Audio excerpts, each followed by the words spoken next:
Baik, Mas dan Mbak, saya lanjutkan kembali. Mohon maaf tadi terputus, sepertinya sinyalnya terputus gitu ya. Baik, kita masuk ke waktu tadi. Jadi terkait mengenai waktu seperti itu, Mas dan Mbak. Seberapa lama masa prepatogenesinya sampai ke dalam menimbulkan dampak sampai ke dalam rehabilitasinya. Jadi terkait mengenai waktu seperti itu kondisinya. Bagaimana sebuah penyakit, sebuah kasus gitu kan, berapa waktu lama perjalanan penyakitnya, kemudian lama terjangkit penyakitnya. Ketika kita berbicara mengenai TB paru, misalkan ya, orang yang sudah terkena TB paru maka harus minum obat gitu. Obatnya itu 6 bulan tanpa henti gitu. Wah, itu resisten sekali. Jadi tanpa henti itu harus minum obat secara terus-menerus karena terkait mengenai bakteri Mycobacterium tuberculosis tersebut. Ini adalah 3 poin penting di dalam penyebaran sebuah penyakit, Mas dan Mbak. Yang pertama saya sampaikan sekali lagi, ada orang gitu ya. Kemudian yang kedua ada tempat yang tadi sempat kita diskusikan. Yang terakhir ada waktu. Nah, terkait mengenai 3 hal tersebut, maka nanti akan saya sampaikan lebih detailnya di slide-slide selanjutnya begitu. Kemudian, saya meminta sama Anda ada diskusi analisis kasus satu gitu. Bagaimana kaitannya penyakit TB paru gitu dengan orang, tempat, dan waktu. Coba Anda lakukan analisa. Ada sebuah kasus penyakit TBC ataupun TB paru. Bagaimana kaitannya orang, tempat, dan waktu gitu. Coba Anda analisa, coba Anda ketik gitu ya, nanti Anda ketik ada 2 diskusi analisa yang ingin saya sampaikan kepada kalian gitu. Ini yang pertama, kemudian yang kedua adalah di slide-slide selanjutnya. Kemudian Anda ketik, kemudian Anda submit ke Google Classroom. Akan saya buatkan tempatnya di sana. Nah, salah satunya presensi yang akan saya gunakan adalah bagaimana Anda mengsubmit di sana. Seperti itu, Mas dan Mbak, itu diskusi satu. Selanjutnya saya akan lanjutkan. Kemudian saya berikan contoh ini misalkan ketika kita berbicara mengenai kasus sebuah penyakit, kasus sebuah kejadian gitu kan, maka misalkan ada ISPA, inspeksi saluran penyakit atas. Ini datanya Sirkesdas. Sirkesdas itu Survei Kesehatan Dasar Kementerian Kesehatan di tahun 2018. Ini yang terbaru gitu. Dia membandingkan data antara tahun 2013 dengan tahun 2018. Seperti apa gitu. Kita lihat di sini, amati, kita cermati. Secara garis besar yang di tahun 2018 warnanya adalah orange. Yang 2013 itu adalah biru. Nah, kita lihat di sini, dari per provinsi di sini, ISPA-nya itu secara garis besar itu menurun semua, Mas dan Mbak. Gitu. Nah, ini secara garis besar kasus ISPA yang ada di Indonesia berdasarkan provinsi. Ini berdasarkan apa? Berdasarkan nakes gitu ya. Nah, datanya seperti itu. Kemudian selanjutnya ada TB paru. Nah, ketika berbicara mengenai TB paru, kita lihat di sini. Prevalensi TB paru berdasarkan diagnosa dokter menurut provinsinya. Kita lihat di sini, maka ketika kita berbicara mengenai tahun 2018 datanya Pak, ternyata naik Mas Mbak. Ya, banyak yang naik ini di tahun 2018. Di tahun 2013 ini warna biru ini. Wah, ini. Ternyata apa? Kasus TB paru yang notabene itu adalah tradisional risk gitu ya, yang tadi saya sampaikan, yang dari dulu ada, ternyata kasusnya pun di tahun 2018 meningkat. Targetnya adalah seperti ini, ketika kita berbicara mengenai TB baru, kasus yang ada di Kementerian Kesehatan ataupun pemerintah, target rensalnya di tahun 2019, prevalensi TB paru ada 245 di setiap 100.000 penduduk. Nah, ini ada namanya pengukuran secara epidemiologisnya. Nanti akan saya diskusikan di topik-topik selanjutnya. Gitu. Seperti itu, Mas dan Mbak. Ternyata di kasus di Indonesia sendiri masih tinggi. Gitu. Selanjutnya, lainnya adalah tentang diare. Wah, ini klasik juga. Penyakit-penyakit yang sejak dulu ada gitu ya. Datanya seperti apa? Kita lihat Mas dan Mbak. Perbandingan di tahun 2018, kemudian di tahun 2013. Secara garis besar pun apa? Banyak yang naik gitu ya. Meskipun ada yang turun, tapi lihat di orange-nya ini. Maka ini naik kasusnya gitu. Wah, di masing-masing provinsi.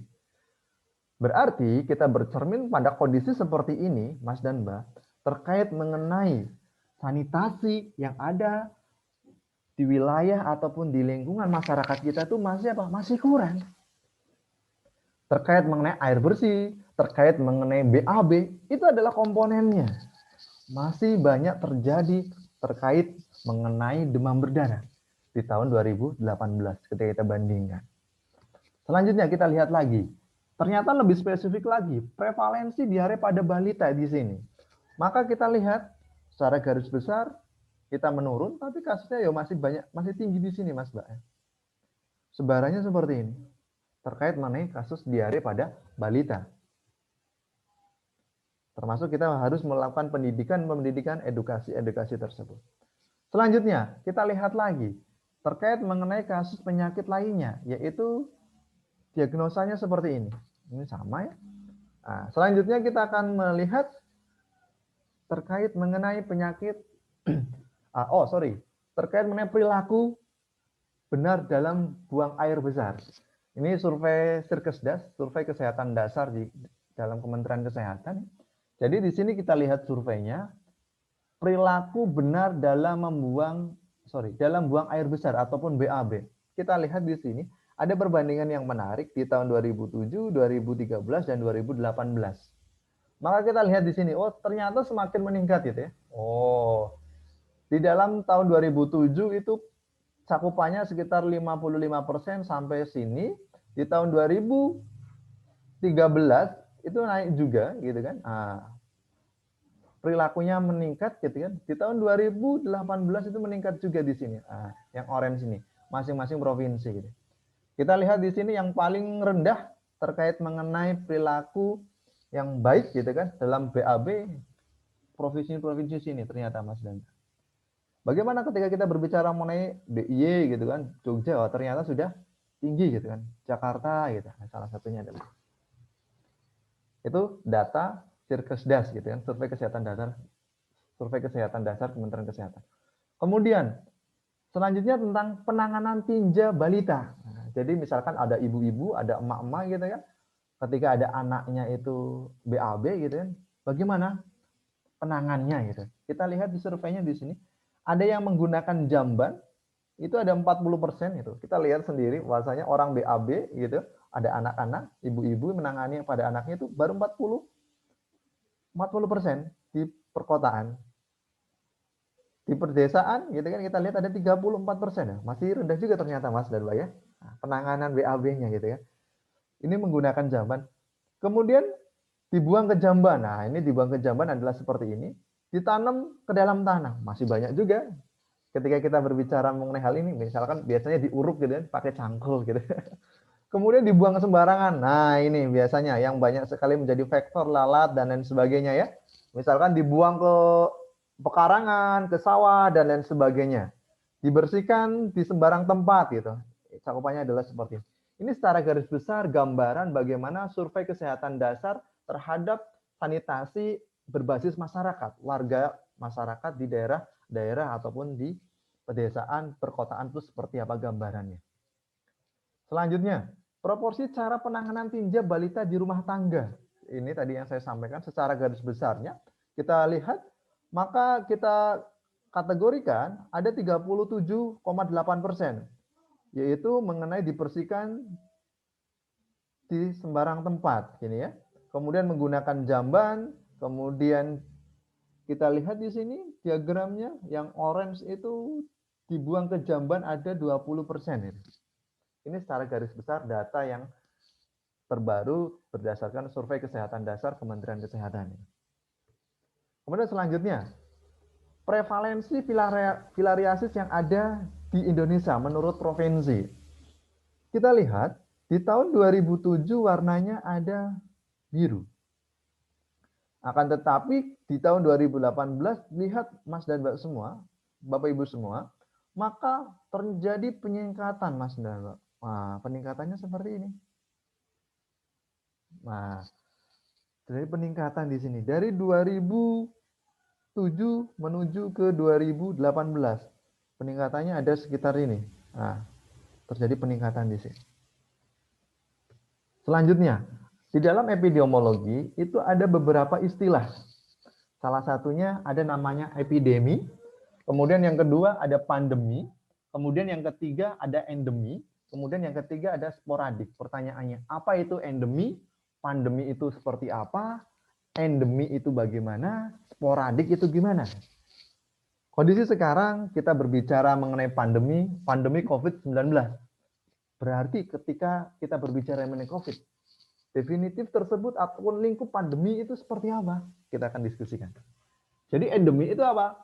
Suatu keadaan di mana masalah kesehatan, pada umumnya suatu penyakit gitu kan, ditemukan pada suatu daerah tertentu dalam waktu yang singkat. Konteks yang perlu digarisbawahi adalah waktu yang singkat dan frekuensinya itu meningkat. Itu adalah epidemi. Dua hal pentingnya adalah di sini. Waktunya singkat, frekuensinya meningkat cepat di sana. Itu epidemi.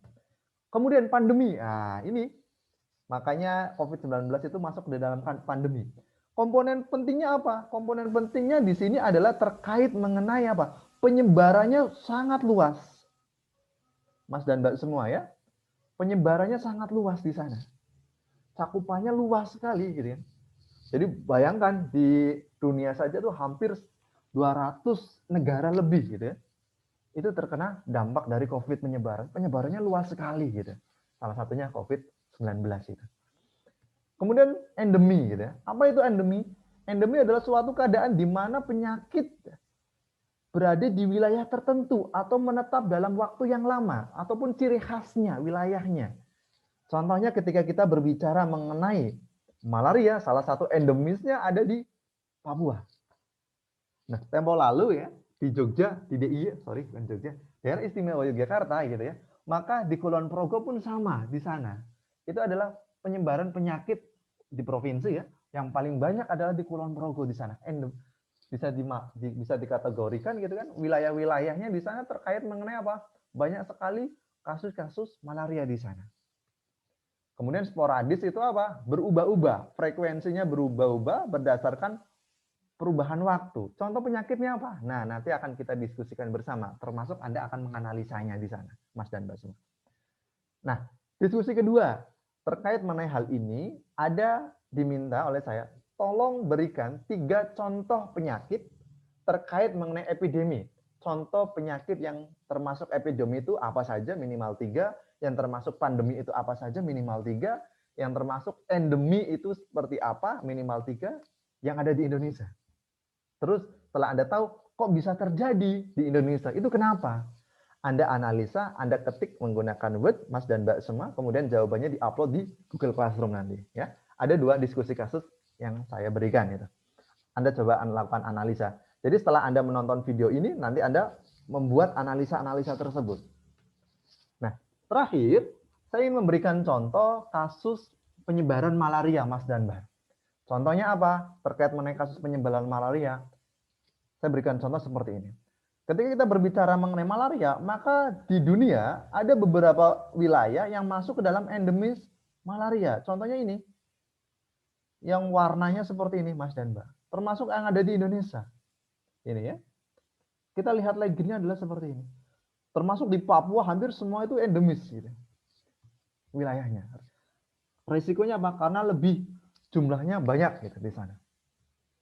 Selanjutnya, bagaimana di Indonesia itu? Nah, di Indonesia ketika kita berbicara mengenai jumlah penduduk, maka ada 240 juta penduduk Indonesia. 11 juta itu penduduk berisiko. Kemudian ada 600.000 ibu hamil berisiko di Indonesia. Kemudian apa? Ada 300.000 bayi berisiko terkena malaria. Dan ada 400.000 balita berisiko. Mas dan Mbak semua. Ini datanya Kementerian Kesehatan di tahun 2014. Jadi resiko terhadap malaria itu seperti ini.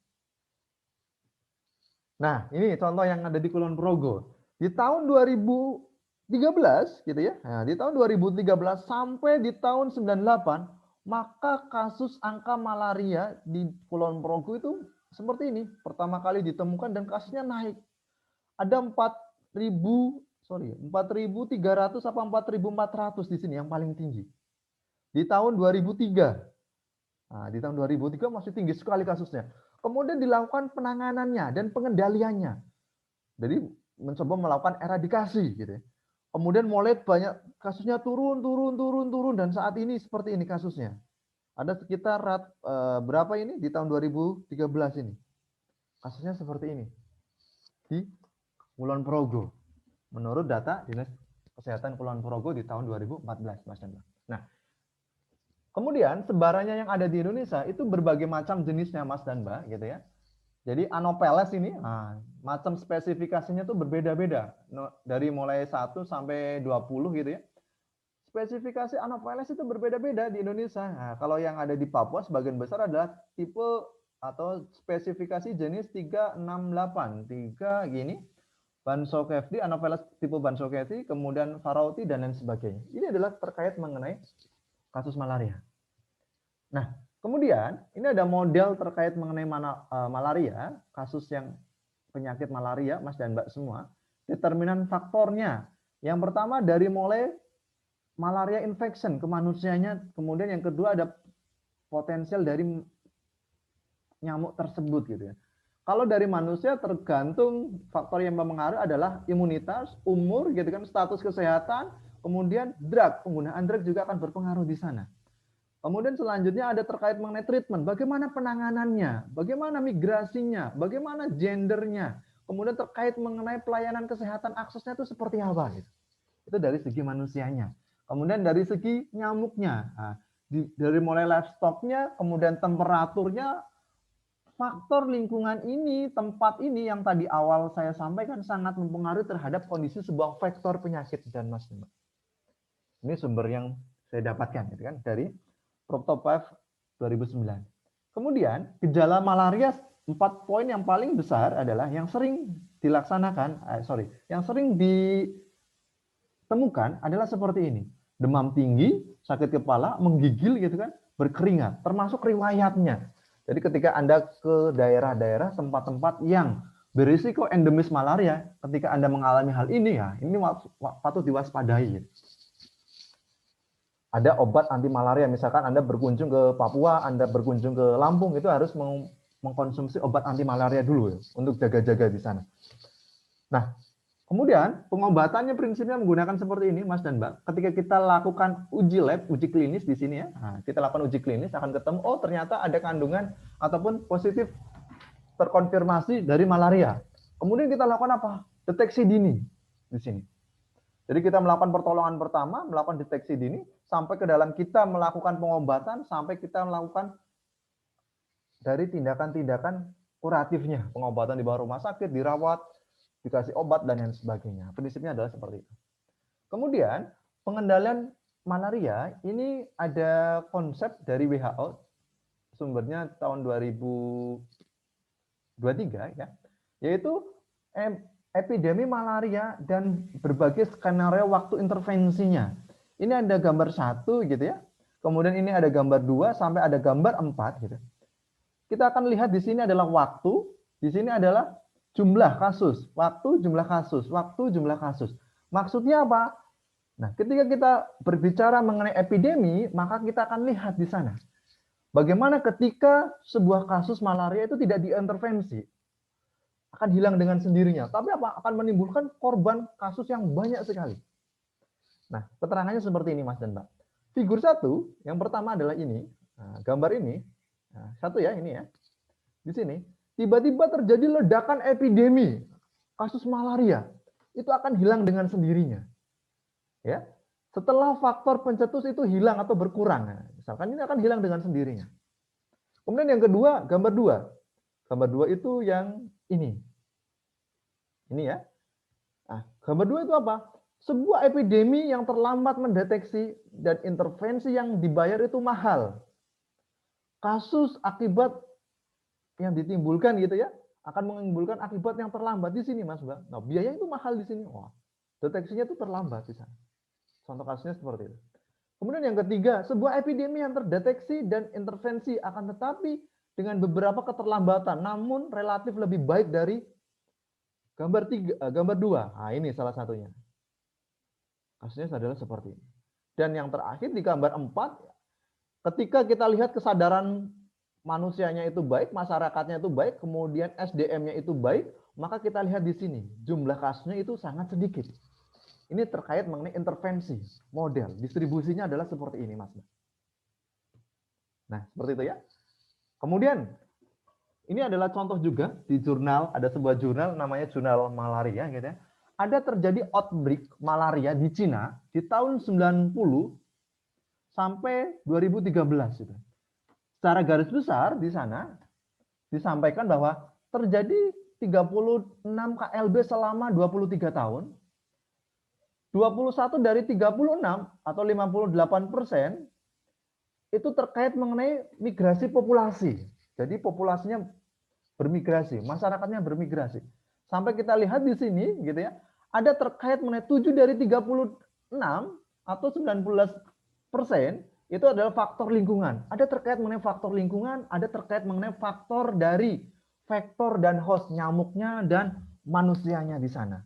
Jadi adalah agent, kemudian ada host, ada environment, segitiga epidemiologi di sana. Kesimpulannya apa? Ada surveillance migrasi, memperkuat surveillance malaria, kemudian yang terakhir mengenai pengobatan secara radikal, yang masif gitu. Saya kira seperti itu, Mas dan Mbak, secara garis besar mengenai topik kita kali ini terkait mengenai distribusi dan penyebaran penyakit, gitu kan. Silahkan Anda nanti pelajari bisa lebih detail lagi. Ini hanya pemicu, detailnya Anda bisa pelajari secara maksimal, secara detail. Dan terakhir yang ingin saya sampaikan, analisa kasus kalian coba Anda lihat secara teliti, kemudian Anda ketik, Anda analisa bagaimana, kemudian diupload di Google Classroom. Sekian dari saya, Mas dan Mbak semua. Kurang lebihnya mohon maaf. Saya akhiri. Assalamualaikum warahmatullahi wabarakatuh.